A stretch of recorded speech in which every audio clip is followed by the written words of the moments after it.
Baik, Assalamualaikum warahmatullahi wabarakatuh. Selamat pagi anak-anak, bagaimana kabarnya? Apakah sehat semua? Alhamdulillah, sehat semua. Sebelum kita memulai pelajaran pada pagi hari ini, sebaiknya kita berdoa terlebih dahulu, agar pembelajaran yang kita lakui pada saat ini diberikan kelancaran. Berdoa dimulai. Berdoa selesai. Bagaimana anak-anak? Apakah masih semangat untuk memulai pembelajaran pada hari ini? Meskipun pada pembelajaran hari ini kita mengalami gangguan akibat adanya musibah COVID-19, Ibu harap kalian semua tetap melaksanakan apa yang harus kalian lakukan dan tetap menjaga kesehatan dan tetap mematuhi protokol, yaitu dengan memakai masker, mencuci tangan, dan menjaga jarak. Sebelum Ibu memulai pembelajaran pada pagi hari ini, apakah di antara kalian semua ada yang tidak masuk? Oke, kalau begitu Ibu akan mengabsen kalian terlebih dahulu. Baik, Ahmad Faisal, Kamelia, Salbella. Ya, ternyata hadir semua. Alhamdulillah. Sebelum itu, apakah kalian masih mengingat materi pada minggu lalu?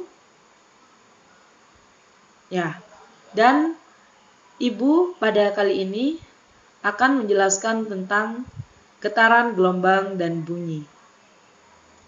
Dan pada pertemuan kali ini, tujuan yang dapat kita capai untuk pembelajaran kali ini yaitu siswa dapat menjelaskan konsep gelombang setelah diberikan sebuah permasalahan.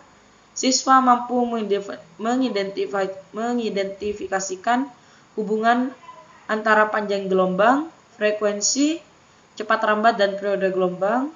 Siswa mampu menjelaskan konsep bunyi setelah diberikan permasalahan, dan siswa mampu menjelaskan faktor-faktor yang mempengaruhi getaran, gelombang, dan bunyi. Sebelum memulai pembelajaran pada hari ini, apakah Ibu mempunyai sebuah pertanyaan? Yaitu, mengapa gitar dapat menimbulkan bunyi? Apakah di antara kalian ada yang menjawab? Ada yang bisa menjawab? Baik, jika tidak ada, Ibu akan memulai menjelaskan materi terlebih dahulu.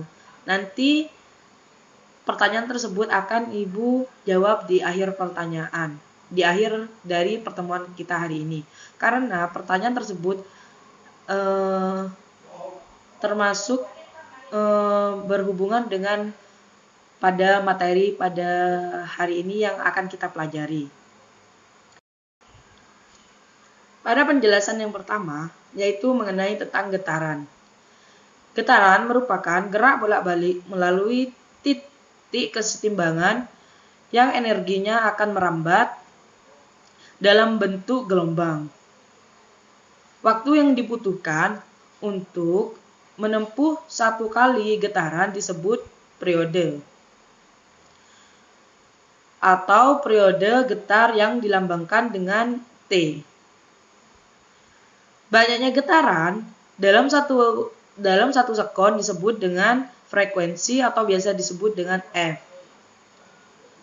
Satuan periode adalah sekon dan satuan frekuensi adalah getaran per sekon atau disebut dengan Hertz atau biasa disingkat dengan Hz. Ciri-ciri dari getaran yaitu ditandainya dengan adanya amplitudo, frekuensi, dan periode. Amplitudo getaran yaitu adalah simpangan terbesar suatu getaran biasa dilambangkan dengan A. Dan frekuensi itu sendiri adalah banyaknya getaran dalam setiap satuan gelombang dalam setiap satuan waktu yang dinyatakan dalam satuan Hertz dengan ketentuan 1 Hertz sama dengan 1 getaran per sekon. Dan yang terakhir yaitu periode atau T. Periode sendiri adalah waktu yang diperlukan suatu benda untuk melakukan satu kali getaran yang dinyatakan dalam satuan benda, satuan sekon atau S. Secara matematis sendiri, hubungan antara frekuensi dan periode dirumuskan sebagai berikut. F sama dengan N per T dan T sama dengan T per N atau T sama dengan 1 per F dan F sama F1 per T. Di mana keterangan tersebut adalah F, yang dimaksud dengan F yaitu adalah frekuensi atau Hz, N adalah banyaknya getaran, dan T adalah periode, T besar adalah periode, dan T kecil adalah waktu yang diperlukan atau sekon.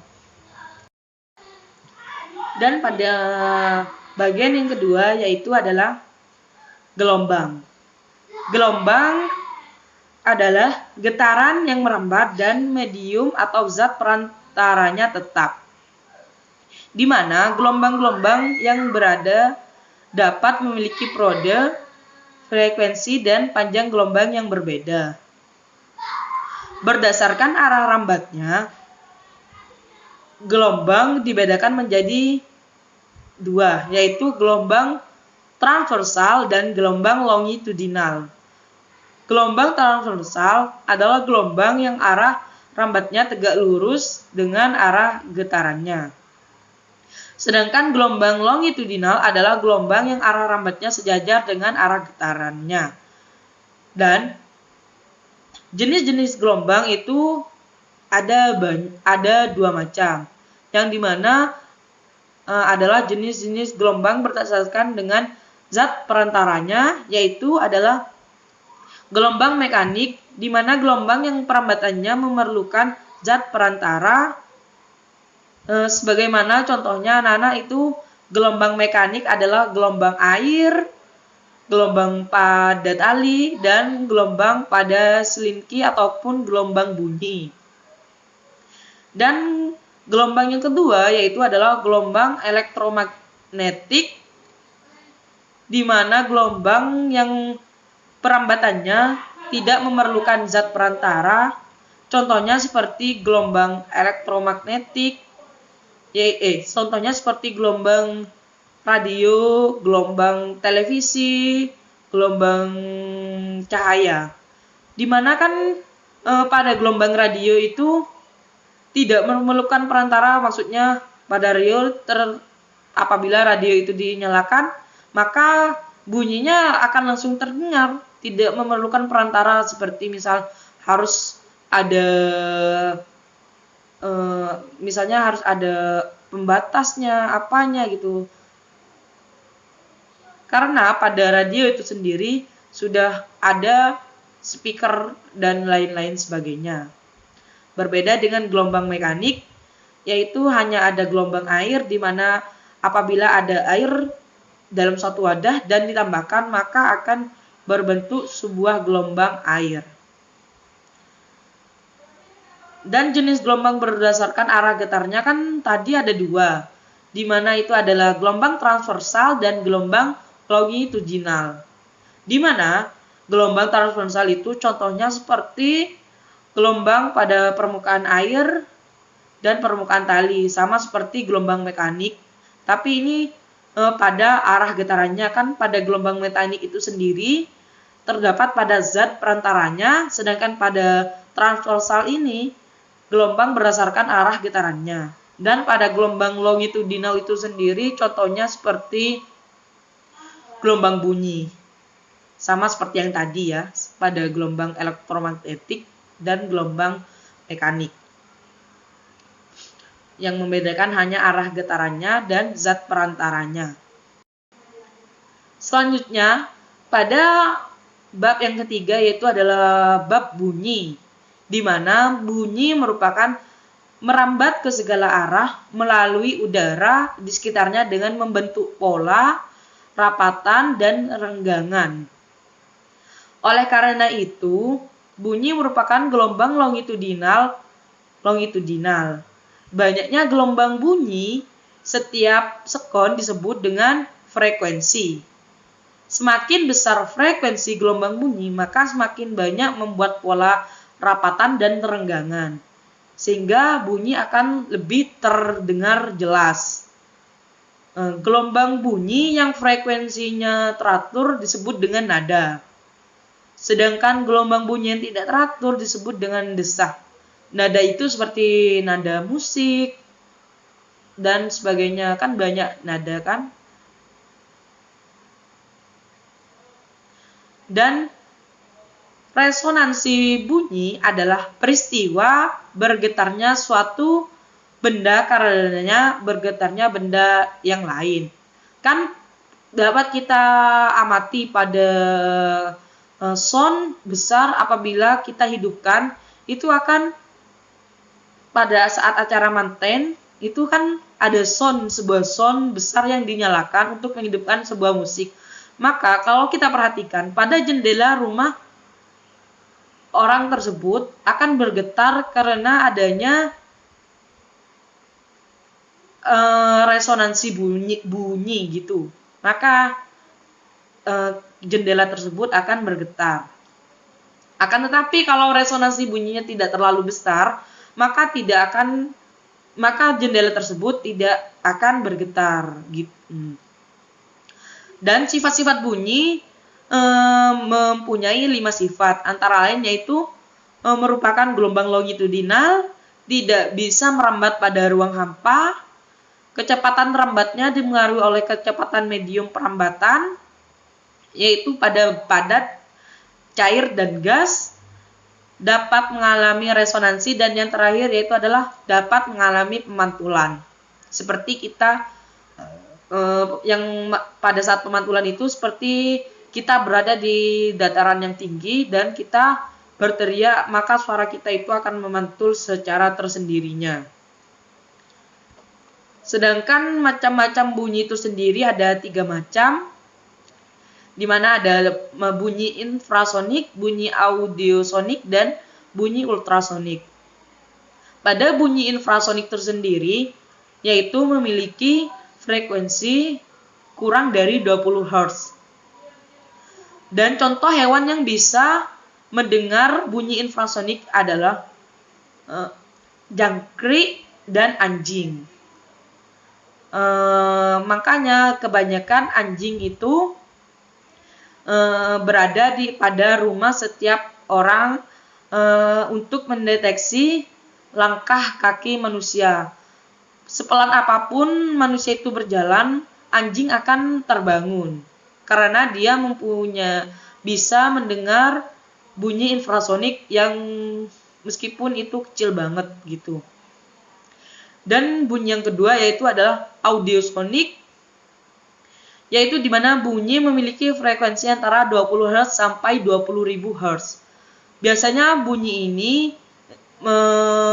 pada bunyi ini manusia bisa mendengarkan bunyi audiosonik, yaitu telinga manusia itu bisa mendengar sekitar 20 sampai 20.000 Hz. Sedangkan pada bunyi autosonik, di mana bunyi memiliki frekuensi lebih dari 20.000 Hz, yaitu itu terlalu tinggi buat ukuran telinga manusia dan biasanya hanya pada hewan tertentu yang dapat mendengar bunyi ultrasonik ini, seperti pada anjing, kelelawar, dan lumba-lumba. Pada kelelawar, kan kita tahu sendiri mata kelelawar pada malam hari akan melemah. Maka dia menggunakan bunyi ultrasonik antara benda yang satu ke benda yang lainnya untuk dia terbang supaya tidak menabrak pohon yang ada di depannya. Sedangkan yang terakhir yaitu adalah hubungan antara panjang gelombang, frekuensi, cepat rambat, periode, dan periode gelombang. Karena kenapa gelombang, frekuensi, cepat rambat, dan periode gelombang berhubungan? Karena disebabkan gelombang mempunyai jarak satu gelombang atau delta dalam waktu satu periode gelombang atau T besar, maka cepat rambat gelombang dapat ditulis dengan V delta per T. Karena T sama dengan 1 per F, maka cepat rambat gelombang dapat juga dinyatakan sebagai V sama dengan F kali delta. Di mana F sendiri adalah cepat rambat gelombang atau meter per sekon, delta adalah panjang gelombang atau meter, dan T besar adalah periode gelombang atau sekon, dan frekuensi adalah F adalah frekuensi gelombang atau hertz atau Hz. Nah, pada penjelasan yang Ibu jelaskan tadi antara gelombang, bunyi, dan getaran, kita dapat menjawab pertanyaan yang Ibu berikan pada sebelum memulainya pelajaran pada hari ini, yaitu bagaimana gitar dapat berbunyi. Apakah di antara kalian ada yang bisa menjawab? Kan tadi Ibu sudah menjelaskan tentang apa itu gelombang, getaran, frekuensi, bunyi, dan rambat apapun itu. Apakah di antara kalian semua ada yang bisa menjawab, anak-anak? Baik, jika tidak ada yang menjawab, Ibu akan menjawabnya, yaitu jawabannya adalah pada saat senar gitar dipetik, senar akan bergetar. Dan gelombang yang dihasilkan oleh senar gitar akan masuk pada gitar, sehingga dari situlah gitar akan menghasilkan sebuah bunyi atau nada. Jadi, apabila kita memetik gitar, itu akan ada getaran atau gelombang yang dihasilkan dari senar tersebut. Maka getaran itu akan masuk ke dalam lubang gitar tersebut. Pada gitar ada sebuah lubang bolongan lingkaran di tengah. Getaran itu akan masuk ke dalam gitar dan akan membentuk sebuah nada yang indah apabila kita memetiknya. Apakah kalian semua mengerti, anak-anak? Baik, Ibu cukupkan ya apabila kalian semua mengerti. Sebelum itu Ibu akan menyampaikan kesimpulan dari pelajaran kita pada hari ini terlebih dahulu. Dapat kita simpulkan pada pembelajaran hari ini, anak-anak, yaitu bunyi berasal dari benda yang bergetar sehingga terdapat gelombang yang membawa energi selama masa perambatannya. Dan bunyi memiliki frekuensi tertentu sehingga terdengar oleh indera pendengaran atau indera atau telinga. Jadi, apakah kalian sudah mengerti semua, anak-anak, tentang materi pembelajaran pada hari ini? Baik, jika kalian semua sudah mengerti, maka Ibu cukupkan sampai di sini pembelajaran kita pada hari ini. Semoga apa yang kita pelajarkan pada hari ini dapat bermanfaat dan berguna. Kurang lebihnya Ibu mohon maaf. Wassalamualaikum warahmatullahi wabarakatuh.